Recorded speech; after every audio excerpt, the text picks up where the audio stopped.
Жыл соңына дейін іскер әйелдерді қолдауға бағытталған 17 ресурстық орталық ашылады. Мұндай мекемелерде еліміздің барлық аймағында кәсіпкерлікпен айналысуға ниеті бар қыз-келіншектерге көмек көрсетілмек. Бұл туралы елордада өткен әйелдердің экономикалық мүмкіндіктерін арттыру шаралары мен құралдары атты конференцияда айтылды. Оған қоса жиын барысында нәзік жандыларға арналған ипотека бағдарламасы туралы да сөз қозғалды. Осы бастаманы жүзеге асыру үшін 38 миллиард теңге тартылған. Сол арқылы 4000-ға жуық қыз-келіншек баспаналы бола алады. Жиын барысында тағы қандай тақырыптардың көтерілгенін бізбен тікелей байланыста тұрған әріптесім Маржан Жұмабайдан білеміз. Маржан, кеш жарық, назарымыз өзіңде. Рахмет, Айжан. Еліміздегі гендерлік мәселені көтеріп, оны шешудің жолдары талқыланған шара 3 сағатқа созылды. Конференцияны қатысушыларға арнайы бейне үндеумен президент Қасым-Жомарт Тоқаев бастады. Ол қазіргі кезде мемлекеттің жан-жақты дамуы, көп жағдайда әйелдер құқығының қамтамасыз етілуі, олардың өз мүмкіндіктерін толық пайдалануына барлық қажетті жағдайды қалыптастырумен тікелей байланысты екенін атап өтті. Әйелдердің қоғамдағы рөлін кеңейте түсу мемлекетіміздің алдына тұрған негізгі міндеттің бірі. Осыған орай нақты шаралар қолға алынды. Соның арқасында еліміздегі шағын және орта бизнес саласында еңбек ететін әйелдердің үлесі 43%-дан асты. Жеке кәсіпкерлердің тең жартысынан көбі өздеріңіз сияқты қыз-келіншектер.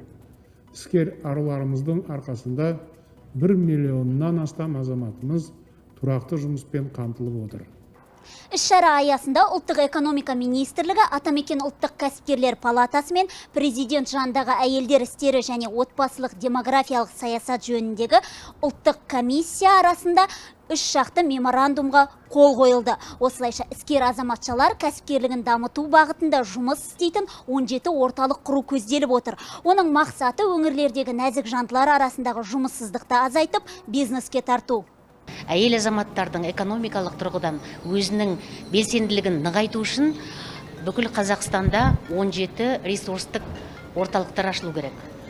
Бұл енді тек қана кәсіпкер азаматшыларға байланысты емес, бұл жалпы кәсіпкерлікке келем деген, өзінің үлесін қосам деген қыз-келіншектерге де жол ашық деп ойлаймыз. Ең басты бағытының бірі, осы биылға қойған өзіміздің алдымыздағы мақсатымыз, ол әйелдер арасындағы кооперацияны нығайту.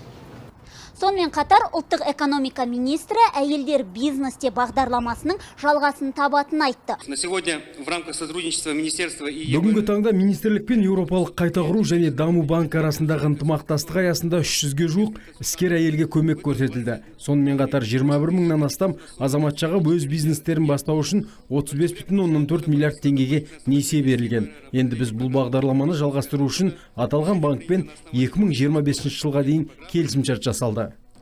Жиын барысында тек кәсіпкерлік тақырыбы ғана емес, барлық қазақстандық үшін маңызды баспаналы болу мәселесі де көтерілді.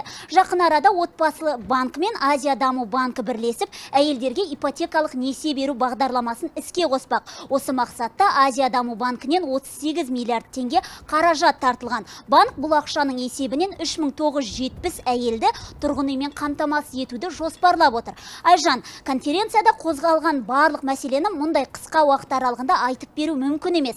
Сондықтан жуық арада біздің арнамызда осы тақырыпқа арналған арнайы репортаж жарық көреді. Әзірге менің айтарым осы. Айжан, сөз өзіңізде. Маржан, әйелдер ипотекасы іске қосылады дегеніне 1 жыл өтті. Қалай болғанда да осы жолы қосылады деген ойдамыз. Рахмет.